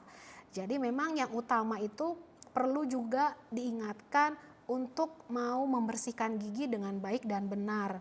Nah, beberapa waktu lalu ya saya juga sudah sempat kasih infonya, memang jangan pernah sampai skip sikat gigi malam. Even itu untuk anak kecil, anak yang mungkin giginya baru 2 atau 4 gitu ya. Saya pikir pertolongan dari orang tua itu menjadi yang utama. Karena mereka tidak mungkin bangun lagi untuk membersihkan gigi mereka, atau disuruh bangun, yuk sikat gigi yuk nak, kayaknya nggak mungkin. Bahkan orang dewasa pun begitu nggak bisa ya, apalagi anak-anak yang masih kecil. Jadi itu betul. sebabnya ada cara-caranya, dari mulai hanya membersihkan dengan kasa atau cotton bud, lalu pakai air hangat gitu ya. Jadi mereka bisa tetap sambil tidur. Nah, harus juga dikasih tahu minum susunya itu hanya sampai jam berapa. Jadi jangan sampai sambil tidur ya. Karena kan kandungan gula dari susu itu yang menempel lama, itu yang akan menyebabkan lama-lama menjadi giginya rusak gitu ya. Nah, tapi kalaupun sudah ya sampai rusak, sampai ada masalah, ya saya pikir kedokteran gigi itu menjadi pilihan juga. Karena banyak memang yang nggak usah anak kecil, orang tua, dewasa pun saya nggak paham kenapa mereka takut ya ke dokter gigi. Karena dokternya kah, karena alatnya kah, atau karena tempatnya gitu. Jadi saya pikir kalau untuk anak-anak biasanya saya suka kasih masukan sama orang tuanya, coba deh diliatin dulu di YouTube misalkan cara-cara ke dokter gigi itu ngapain. Jadi minimal mereka punya gambaran gitu ya, ketika masuk ke pintu ketemu dokter, apa yang mereka lakukan, bahkan nanti sampai mereka sudah duduk di kursi perawatan, mereka harus bagaimana. Nah, yang menjadi kekhawatiran kami, khususnya saya biasanya ketika anak sudah datang dengan nangis, saya agak bingung mau gimana gitu ya. Artinya biasanya kalau itu baru pengalaman pertama mereka, biasanya saya akan langsung bawa ke kursi perawatan, tapi saya akan kenalin dulu, ini alatnya untuk ngapain, ini nanti ada lampu, ini nanti ada kaca mulut mau dimasukin ke mulut. Biasanya tindakan itu bisa saja dibatalkan atau nanti agak lama. Jadi hal-hal yang seperti itu kadang-kadang membuat mereka takut gitu ya. Tapi kalau sudah pintar, sudah berani, bisa saja ada yang sampai nggak mau buka mulut. Nah, ini yang paling repot. Datang ke kursi perawatan, lampu sudah nyala, kaca mulut sudah standby, tapi mulutnya nggak dibuka. Yang kita mau periksa kan mulut. Jadi agak lucu ya, artinya orang tua boleh menjadi penolong juga yang utama ketika sebelum dibawa ke dokter. Ya di rumah mungkin diedukasi dulu, dikasih tahu dulu melalui video, melalui gambar gitu. Nah, yang paling penting, jangan sampai dokter gigi atau dokter manapun menjadi ketakutan mereka. Karena kadang-kadang suka dengar misalkan, ayo sikat gigi, ayo makan, kalau nggak nanti giginya dicabut loh dokter gigi. Nah, please, kalimat-kalimat yang seperti ini kalau boleh dihindari, karena itu akan membuat mindset mereka dokter gigi itu serem, dokter gigi itu menakutkan. Padahal enggak gitu ya. Jadi saya pikir orang tua atau yang siapapun di rumah kalau bisa juga menggunakan kalimat-kalimat yang edukasi gitu ya, supaya anak-anak juga jangan sampai ketakutan, bahkan mereka benar-benar nggak mau datang ke dokter gigi. Nah, itu kan nanti endingnya yang repot orang tuanya juga Iya, ya. betul. Begitu Iya. kira-kira. Tadi bilang, "Ayo kalau nggak sikat gigi nanti dimarahin loh sama dokter Gracia." Ah, nggak boleh ya, atau nanti diborong. Oke. Iya, jadi memang harus diedukasi ya, apalagi sekarang Iya. kan gampang sekali ada di YouTube, ini caranya begini, Iya, betul. begitu ya. Iya, saya juga ngalamin nganter anak ke dokter gigi nggak mau udah gini udah siap, dia nggak mau buka mulut. Aduh gemes banget Betul. deh. Oke, jadi perawatan ya mungkin yang tadi ya di awal ya rajin sikat gigi ya. Iya. Khususnya kalau habis minum susu yang Mm-mm. manis-manis itu harus. Nah, itu Bu ya. Oke, dari Bapak Sukardi ini mungkin ya Iya. Unsadi. Umur 53 tahun gigi udah pada kropos, atas bawah yang belakang apa perlu buat gigi palsu yang permanen agar bisa ngunyah makanan? Nah, ini udah banyak yang kropos, berarti ini udah harus dicabut dong ya. Dan ganti gigi ya, gigi palsunya mau permanen, mau implan. Nah, gimana nih, Dok? Oke. Kayaknya harus ke dokter langsung ya. Iya, betul. Ya, jadi memang kalau udah punya keluhan yang seperti ini sampai susah makan atau nggak bisa makan, ya saya pikir ya memang harus datang ke dokter gigi ya Pak ya. Nah, jadi kalau bahasanya kropos, artinya mungkin apa? Giginya udah patah, pecah-pecah sedikit-sedikit begitu kali ya. Nah, itu harus dipastikan dulu apakah giginya masih vital atau Hmm. non vital. Artinya apakah giginya busuk atau enggak. Hmm. Nah, kalaupun juga sudah busuk, ya kita lihat lagi, kalau memang ini mau tetap dipertahankan, mungkin bisa-bisa saja. Hmm. Tapi itulah yang kembali harus dievaluasi lagi dari awal gitu ya. Dari mulai secara klinis, lalu secara foto ronsen, radiologi gitu. Tapi kembali lagi nih, kalau pilihannya Bapak emang pengennya dicabut, ya kita juga akan bisa ikuti itu gitu. Tapi dengan catatan ketika sudah dicabut, gigi itu pasti akan awal-awal kan pasti kan ada lukanya ya dari cabut. Biasanya akan dilihat healing atau penyembuhan dari gusi itu mungkin bisa saja 2 minggu, 3 minggu, atau ada yang bisa lebih sampai 1 bulan. Nah, ketika sudah sembuh kesehatan gusinya, harus pasang gigi palsu. Hmm. Karena dengan gigi palsu, fungsi pengunyahan Bapak bisa kembali normal. Memang awal-awal sih pasti agak aneh ya pakai gigi palsu ya, karena benda asing, bahannya juga aneh gitu, apalagi di dalam mulut gitu. Jadi saya pikir untuk beberapa hari awal-awal ya pasti mungkin bisa saja nggak dipakai. Hmm. Nah, tapi yang menjadi kendala ketika itu gigi lepasan ya, gigi palsu lepasan, awal-awal dipasang, lalu kok aneh, kok nggak enak. Dia Hmm. absen akhirnya untuk pakai, nggak mau dipakai lagi. Nah, ini yang menjadi masalah ketika nanti suatu saat tiba-tiba, pakai deh gigi palsunya udah nggak muat Pak, gigi palsunya udah nggak bisa lagi dipakai. Hmm. Akhirnya nanti harus lagi dibuat ulang, dibuat baru. Itu kan jadi masalah lagi ya. Jadi saya pikir ketika mau pakai gigi palsu mungkin harus ada komitmen sendiri ya. Gigi itu harus digunakan sehingga nanti Bapak juga jadi bisa mengunyah lagi dengan baik. Begitu Hmm. kira-kira. Hmm. Oke, jadi nanti Bapak harus ke dokter Gracia ya, biar dicek dulu ya, seberapa banyak yang harus dicabut dan ganti gigi palsu. Jadi pilihannya jangan yang copot-copot Pak, karena nanti disimpan di apa tisu kebuang. Iya, betul sekali, hilang ya. Kebuang. Jadi yang tanam aja atau implan sekalian ya. Oke. Em, ini dari Ibu Sonya Tenoh ya. Dokter Gracia, anak-anak sebelum tidur memang sudah sikat gigi, tapi kadang masih minum susu, fresh milk tanpa gula. Dan karena tadi sudah sikat gigi, jadi cuma disuruh kumur aja. Apa ini sudah cukup? Iya, Harusnya minum susunya sebelum sikat gigi ya. iya betul. Itulah makanya banyak kebiasaan yang sering terjadi di anak-anak ya. Dan kadang-kadang orang tua pasti kan, aduh nggak enak ya mau disuruh bangunin lagi, nanti ada drama lagi nangis begitu ya, nanti mungkin jadi bertengkar lagi atau anaknya jadi nggak bisa tidur lagi gitu. Jadi saya pikir tetap yang utama itu adalah sikat gigi Ibu Sonia ya. Karena ketika sikat gigi itu sikat mengenai langsung ke giginya. gitu. Jadi benar-benar dibersihkan dari depan sampai ke belakang gitu. Jadi saya pikir kalau hanya kumur-kumur ya itu hanya seolah-olah membilas biasa aja ya, Mhm. enggak dibersihkan detail dari depan sampai ke belakang. Jadi saya pikir memang sikat gigi adalah solusi yang terutama untuk membersihkan gigi begitu. Apalagi memang sebelum tidur. Nah, alangkah baiknya memang orang tua itu memberikan aturan waktu ya, artinya mungkin jam 8 sudah selesai minum susu atau makan makanan. Nah, jadi setelah itu juga harus disesuaikan dengan jam tidurnya. Jadi bisa mereka memang diberikan saran, diberikan aturan sebelum tidur sudah tidak makan dan sudah sikat gigi. Jadi Hmm. saya pikir dengan begitu semoga memang kesehatan giginya dari awal bisa terjaga sampai nanti dia besar. Iya, amin. Oke. Nih dok, ada satu lagi nih Pak Oke. Gunawan, sebetulnya sudah mau pindah ke sesi kedua. Izin tanya dok, gimana kalau saya trauma konsul kepada dokter gigi sejak kecil, terutama kalau dengar bor gigi dan atau mau disuntik ya ada kiat-kiatnya. Pak Gunawan, nggak cuman Pak Gunawan itu, saya juga. Hampir banyak orang tuh ke dokter gigi ngeri denger bornya, denger karena harus nganga Iya ya. ya.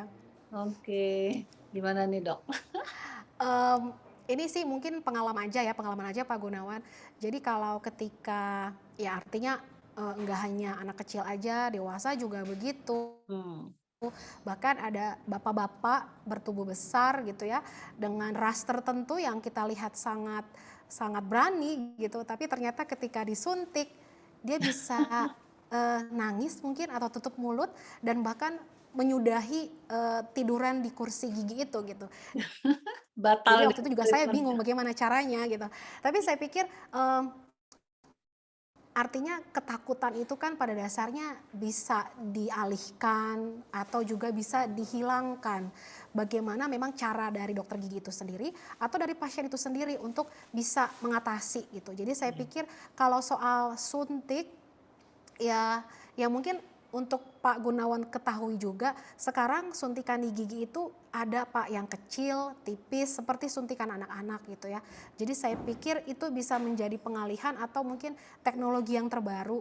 Jadi mungkin kalau dulu taunya panjang mungkin ya, tebel gitu ya, itu mungkin yang menjadi ketakutan karena dibayangin. Tapi saya pikir teknologi sekarang pun suntikan yang digunakan pun sudah pendek, kecil, tipis, betul-betul seperti memang suntikan anak kecil gitu.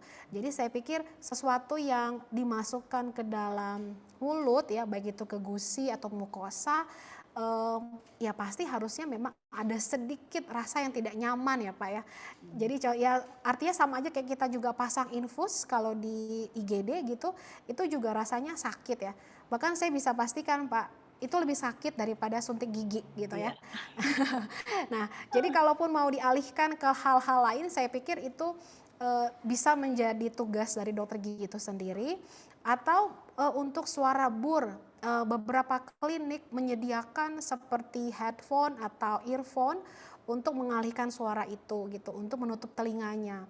Tapi kadang-kadang ada beberapa kondisi juga tidak memungkinkan gitu ya, artinya tidak semua klinik bisa menawarkan eee, pelayanan seperti itu gitu. Jadi saya pikir ada beberapa trik mungkin yang memang bisa dibuat oleh pasiennya sendiri atau juga disediakan oleh klinik atau dokter itu sendiri, begitu. Mhm.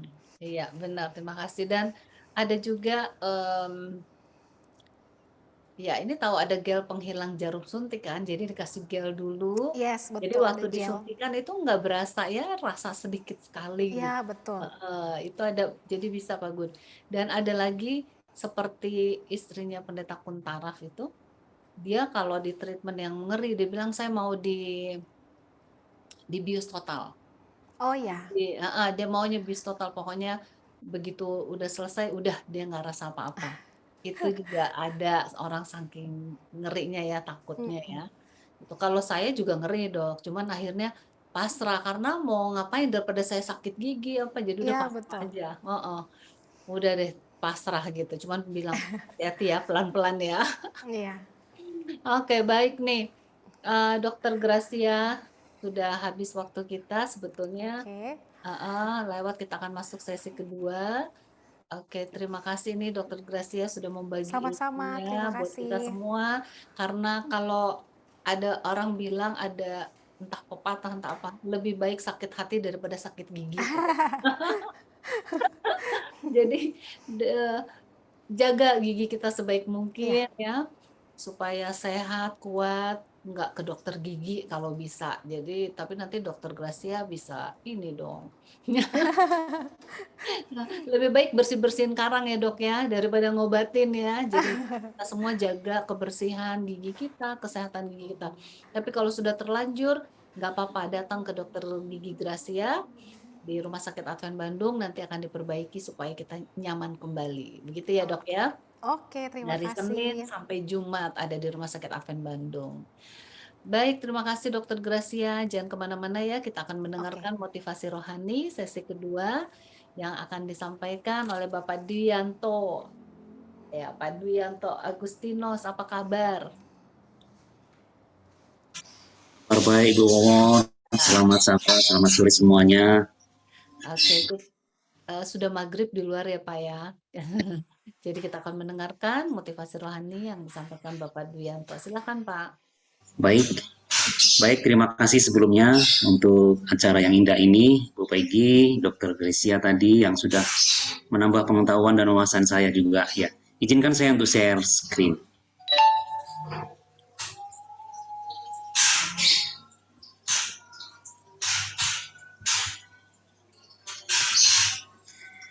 Baik, sekali lagi selamat sore, selamat sahabat untuk kita semua. Puji Tuhan, sahabat yang indah ini kita boleh berkumpul bersama pada sore hari ini.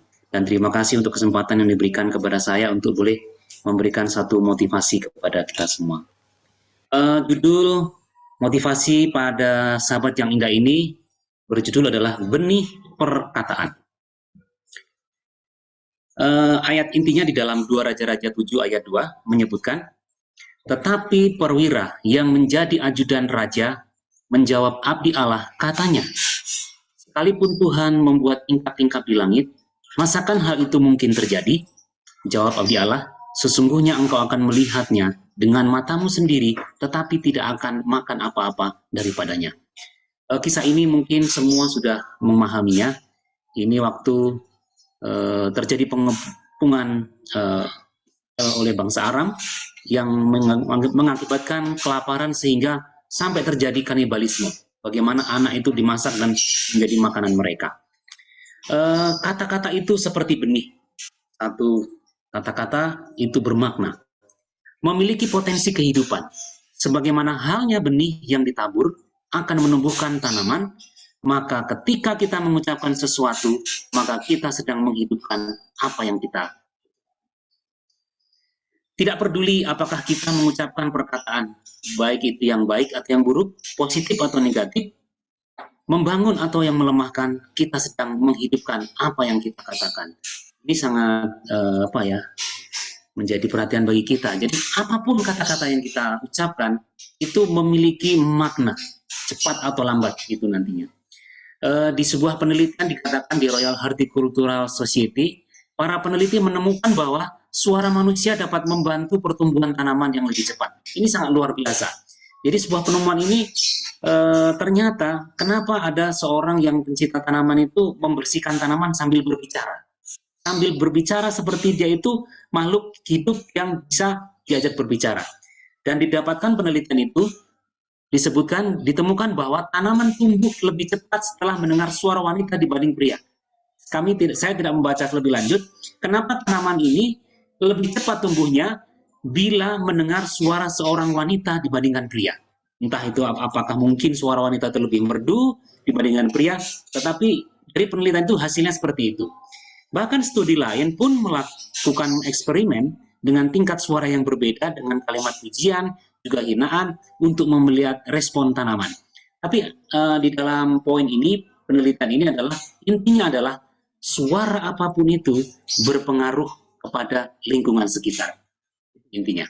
Nah, jika kita mengucapkan suara terus-menerus, maka pada akhirnya hal itu akan menjadi kenyataan. Entah kita menyadari atau tidak, kita sedang menubuatkan masa depan kita melalui perkataan kita sendiri. Ada firman di Amsal 18 ayat 21, sebab itu firman Tuhan menyatakan kepada kita semua, hidup dan mati dikuasai oleh lidah. Siapa suka menggemakan akan memakan buahnya. Jadi karena kata-kata kita itu diciptakan dari lidah kita, maka ayat ini mengajarkan kepada kita, kita harus menguasai lidah. Karena hidup dan mati dikuasai oleh lidah katanya.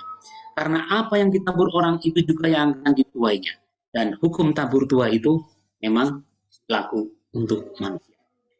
Jika kita mengucapkan perkataan yang positif, maka itu akan seperti menabur benih yang baik. Jika kita mengucapkan kata yang negatif, maka itu seperti menaburkan benih yang tidak baik, atau seperti ilalang. Tidak ada gunanya, atau bahkan negatif, mengganggu tanaman yang lain. Dan pada ayat ini tadi, bangsa Israel mengalami kelaparan yang hebat. Sampai-sampai ada seorang ibu yang tega memakan anaknya sendiri. Itu kalau kita baca. Dengan kondisi ekstrim seperti ini, Nabi Elisa berkata bahwa besok Tuhan akan memulihkan keadaan mereka secara seketika. Tetapi perwira yang menjadi penjaga pintu gerbang itu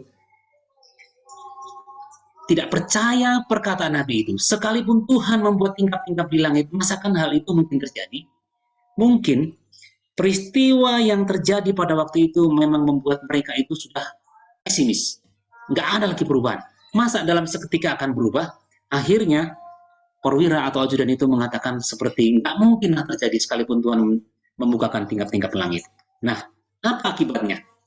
Karena perkataan perwira yang negatif, maka ketika Tuhan melakukan perbuatan yang ajaib di tengah-tengah mereka, perwira itu hanya melihat, tetapi tidak mengalami kelimpahan. Seperti yang disampaikan Nabi Elisa. Bahkan perwira atau ajudan raja itu mati terinjak-injak. Pada saat bangsa Israel keluar memberitahukan bahwa ada makanan yang boleh diambil. Dan pada waktu itu memang kelaparan yang hebat. Prinsipnya jelas. Kata-kata yang kita taburkan, itulah yang akan kita tuai. Kita tidak bisa menaburkan benih ilalang lalu berharap menuai gandum. Demikian juga kita tidak dapat mengucapkan kata-kata negatif lalu berharap hidup kita akan menjadi lebih baik. Kita tidak bisa mengucapkan kata-kata kekalahan tetapi berharap memperoleh kemenangan. Kita tidak dapat mengucapkan kata-kata kekurangan tetapi kita berharap memiliki kehidupan yang berlimpah. Jadi kata-kata itu sangat bermakna. Hati-hati dengan perkataan kita. Jika kita tidak bisa mengucapkan perkataan yang positif, lebih baik kita tidak berkata-kata. Diam. Lebih baik tidak berkata-kata daripada perkataan yang keluar dari mulut kita adalah perkataan yang di dalam 1 Petrus 3 ayat 10-11 disebutkan, siapa yang mau mencintai hidup dan mau melihat hari-hari yang baik, ia harus menjaga lidahnya terhadap yang jahat dan bibirnya terhadap ucapan-ucapan yang menipu. Ia harus menjauhi yang jahat dan melakukan yang baik. Ia harus mencari perdamaian dan berusaha mendapatkannya. Dan ayat yang terakhir di Filipi 4 ayat 8. Jadi akhirnya, saudara-saudara, semua yang benar, semua yang mulia, semua yang adil, semua yang suci, semua yang manis, semua yang sedap didengar, semua yang disebut kebajikan dan patut dipuji, pikirkanlah semuanya itu. Karena semua yang apa kita pikirkan yang baik itu akan terucap dalam ucapan kita. Dan ucapan kita itu adalah sebuah doa. Esok kita tidak tahu apa yang terjadi. Tetapi yang boleh kita katakan, kiranya berkat Tuhan melimpah untuk kita semua. Dan biarlah kata-kata kita yang keluar adalah kata-kata berkat dan ucapan syukur. Kiranya Tuhan memberkati kita semua. Terima kasih. Amin. Puji Tuhan. Terima kasih untuk motivasi rohani yang luar biasa ya untuk kita sepanjang minggu ini menjadi pedoman kekuatan kita. Silakan Pak Dwi doa berkat, doa tutup. Oke, baik. Mari kita sama-sama berdoa. Bapa kami yang bertahta dalam kerajaan sorga, puji syukur terima kasih untuk berkat kasih kemurahan-Mu. Karena di Sabat yang suci ini kami boleh bersama-sama melalui media Zoom ini, kami boleh dikumpulkan. Kami boleh diingatkan tentang bagaimana kesehatan gigi itu sangat penting Tuhan. Terima kasih ya Tuhan untuk Dr. Gracia yang sudah memaparkan materi. Biarlah kami menyadari akan kesehatan yang boleh harus kami jaga, terutama kesehatan gigi. Berkati Dr. Gracia di dalam pelayanannya, berkati di dalam keluarganya, sehingga kasih Tuhan akan boleh menyertainya. Memberkati juga Ibu Wawor yang senantiasa membimbing, membawa acara di setiap Sabat, berkati dia dengan kesehatan, memberkati keluarganya agar sehat selalu dan bahagia, dan terlebih memberkati kami semua ya Tuhan, semua yang hadir, biarlah kami memiliki tubuh yang sehat. Dengan tubuh yang sehat kami selalu bersuka cita. Dengan tubuh yang sehat, biarlah Tuhan memakai tubuh kami ini menjadi alat-alat kepanjangan tangan Tuhan, sehingga kami boleh membawa berkat. Bapa di surga, 6 hari terbentang di hadapan kami. Hari untuk bersuka cita, hari untuk melayani, hari untuk memuji dan memuliakan Nama. Biarlah kasih Tuhan Roh-Mu menyertai kami, sehingga kami boleh selalu dituntun, dijauhkan kami dari segala mara bahaya, dan kami selalu mengucap syukur di dalam hal. Inilah doa kami ya Bapa, kami menyerahkan hidup kami hanya ke dalam tangan. Di dalam nama Yesus Kristus kami berdoa dan mengucap syukur. Amin. Amin. Terima kasih. Ya, kepada kedua narasumber, terima kasih ya Dokter Gracia dari Rumah Sakit Dokter Gigi Gracia, Pak Dwi, dan sekarang ada Dokter Joyce Malau yang akan memberikan kata-kata bahagia kepada kedua narasumber. Silakan, Dok. Baik, selamat malam, selamat minggu bekerja kepada kita semua yang sudah hadir. Tamu-tamu kami, saya lihat ada banyak yang hadir. Sungguh menarik acara pada sore hari ini ya, Ibu Peggy ya. Karena kita tahu bahwa gigi itu merupakan faktor penting, salah satu faktor penting di dalam penampilan wajah. Kalau kita berkenalan, misalnya pertama sekali tentu kita itu berpengaruh lah ya, berpengaruh terhadap penampilan dan juga tentu terhadap kesehatan. Ibu Peggy pernah sakit gigi nggak, Bu? Aduh, itu rasanya mata salah, telinga salah, semuanya serba kacau ya kalau sakit gigi. Jadi terima kasih banyak Dokter Gigi Gracia yang sudah memaparkan pelajaran penting bagi kita dan tips-tips yang sudah diberikan bagaimana cara kita mengatasi masalah-masalah di gigi kita ya. Dan perlu kami beritahukan bahwa Dokter Gracia adalah dokter gigi staf di Rumah Sakit Advent Bandung yang setiap hari ada bersama dengan kita. Jadi kalau ada masalah gigi jangan segan-segan untuk datang ke Rumah Sakit Advent Bandung. Demikian juga Bapak Dwi yang sudah memaparkan ya motivasi rohani bagi kita. Ternyata bukan hanya penampilan ya Bu Peggy ya, kata-kata yang kita ucapkan itu juga sangat berpengaruh. Betul. Mungkin bukan kita yang rasakan, tetapi orang yang mendengar yang merasakan efek daripada kata-kata yang kita ucapkan. Jadi kita harus banyak berdoa, meminta tuntunan Roh Kudus supaya kata-kata itu boleh kata-kata berkat. Yang orang yang mendengarkan itu merasa terberkati, merasa bahagia, merasa sukacita. Sehingga mereka boleh mengenal Tuhan melalui kehidupan kita. Dan terlebih kami mengucapkan terima kasih kepada Ibu Peggy yang begitu luar biasa ya, memandu acara dari sahabat ke sahabat, luar biasa Ibu Peggy. Terima kasih banyak, Tuhan senantiasa memberkati di dalam pelayanan, di dalam keluarga. Dan kepada semua kita yang hadir, Bapak Ibu sekalian yang dikasihi Tuhan, terima kasih banyak sudah hadir. Kita boleh bertemu lagi pada acara yang tidak kalah menarik pada Sabat depan. Ya. Jadi jangan sampai lupa supaya hadir pada Sabat mendatang. Baik, kami ucapkan selamat minggu bekerja, selamat melayani, dan Tuhan memberkati. Amin. Terima kasih Dr. Joyce Malau, luar biasa mewakili Rumah Sakit Advent Bandung telah memberkati kita semua. Dan kepada seluruh partisipan yang hadir, kami sekali lagi mengucapkan terima kasih karena acara ini tidak akan berguna dengan baik jika tidak ada Bapak Ibu sekalian ya. Dan pastikan pada Sabat depan, minggu depan hadir kembali di jam yang sama, 30 waktu Indonesia bagian Barat, dan di Zoom ID yang sama sekarang ini, dan juga passcode yang sama dengan narasumber nanti yang berbeda ya. Jadi pastikan Sabat depan kita akan ketemu kembali. Oke, baik, boleh langsung di-unmute untuk mengucapkan selamat minggu bekerja dan terima kasih kepada kedua narasumber kita. Selamat minggu bekerja. Selamat minggu bekerja semua. Terima kasih. Terima kasih. Terima kasih Dok Reiki dan Dr. Presiden semua. Tuhan memberkati. Dokter Gigi Gracia, pertanyaannya luar biasa, Ibu Mirna. Ya. Selamat bekerja Dokter Jo. Ada Om Joni ini. Ada Om Joni. Selamat malam Om. Terima kasih Dokter Gracia.